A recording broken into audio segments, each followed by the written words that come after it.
India's abortion law is being changed for minor rape victims. In today's editorial, we are going to talk about it. So come, let's have a look. Now, this article discusses whether India's abortion law should be changed to better help minor rape victims, which is girls under 18 years of age who become pregnant after sexual assault.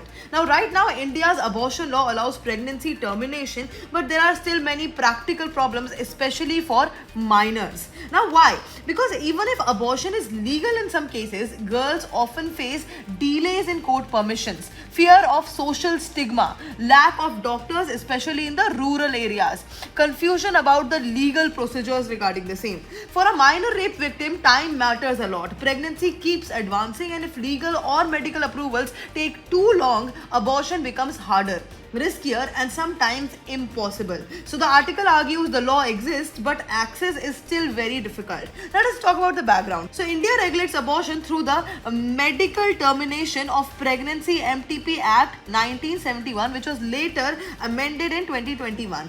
Key provisions are, in many cases, abortion is allowed for up to 20 weeks. For special categories like rape survivors, minors, and differently abled women, it can go up to 24 weeks. Beyond that, termination is allowed only in limited situations, in severe fetal abnormalities or medical emergencies. Problem: the minor rape case often involves extra complications because under the POCSO Act, doctors must report the cases, police and legal procedures get involved, and family may hesitate due to shame or fear. This often creates delays. Now, recently, the Supreme Court of India asked the government to consider amending the MTP Act for rape survivors, especially minors. The court observed that rigid gestation limit may not work in all cases. Forcing a rape survivor, especially a child, to continue pregnancy can cause severe trauma. Reproductive choice is closely linked to dignity, bodily autonomy, and right to life under Article 21. Now, in recent case, the Supreme Court allowed a 15-year-old rape survivor to terminate